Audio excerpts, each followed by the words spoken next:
Nandini's digital diary June 11ஆம் தேதி early morning சுமங்கலி பிரார்த்தனை புடவையை கட்டி அப்பா அம்மாவுக்கு நமஸ்காரம் பண்ணிவிட்டு நான் கிளம்பிட்டேன். அண்ணி பவழமல்லி வாசினி பாப்பாவுக்கு கொடுத்து விட்டுருந்தாங்க. ஹோசூர் வழியாக வரும்போது இவ்வளவு பெரிய சாமந்தி தோட்டத்தை பார்த்தேன். சர்ஜாப்பூர் பக்கத்தில், அதாவது பெங்களூர் பக்கத்தில் ஹோசூர் அந்த ஏரியாலெல்லாம் நிறைய செடி கொடிகள் அங்கங்கே பூந்தோட்டம் இருக்கும். இங்கே மிளகா பஜ்ஜி பார்த்தேன். சரி, பஜ்ஜி மிளகாயை பார்த்தேன். மிளகா பஜ்ஜி அனுப்பல, நான் எப்படி சொல்கிறேன் பாருங்க. செடியிலேயே நிறைய மிளகா பழுத்து போயிருந்ததை பார்த்தேன். தோட்டத்தில் வேலை செய்கிறவரா ஓனரான்லாம் தெரியல, மிளகாவை பறித்து கொடுத்தாரு. கிராமத்தில் இருக்கிறவங்களுக்கெல்லாம் மனசு விசாலமாக இருக்கும். நம்ம தோட்டத்தை பார்த்தா போதுன்ற ஆசையில் தான் நான் போனேன்.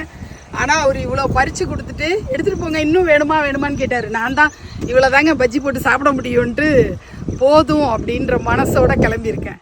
அனிச்சையாக தரையில் பூத்திருந்த இந்த பூ அழகாக இருந்தது.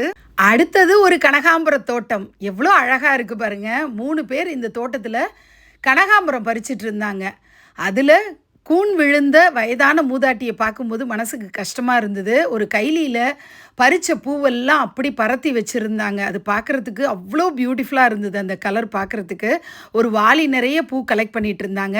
பக்கத்துலேயே மாதுளம் மரம், அந்த செடியிலையும் நிறைய பூக்கள் இருந்தது. அந்த கலரும் அழகாக இருந்தது. மல்லிகை மொட்டுகள் விட்டுருந்தது அந்த தோட்டத்தில். சருகாக காஞ்சி போன தக்காளி தோட்டத்தை பார்த்தேன். ஆனால் அந்த தக்காளி மட்டும் சிவப்பாக அங்கங்கே தெரிஞ்சுது. பசுமையாக இருந்த ஒரு தோட்டத்தையும் பார்த்தேன். இங்கே என்ன செடி நட்டு வச்சுருக்காங்கன்னு எனக்கு புரிப்படலை. காலிஃப்ளவரா, கேபேஜா, புரோக்கலியான்னு எனக்கு தெரியல.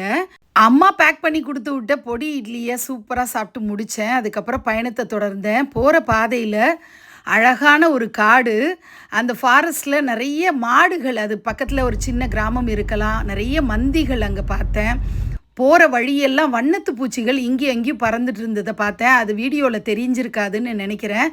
பாதை எப்படி இருக்குங்கிறத நீங்கள் ஸ்க்ரீனில் பாருங்கள். அப்படி வளைவு நெளிவான ஒரு பாதை வழியாக போனால் லண்டன் பட்டின்னு ஒரு கிராமம்.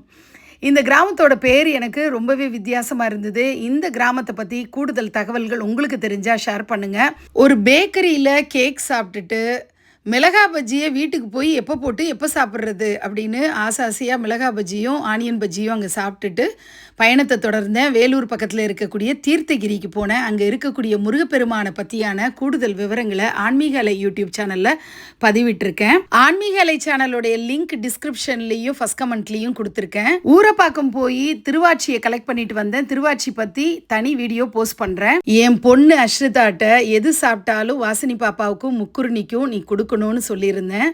அவள் சாக்லேட் சாப்பிட்ருக்கா.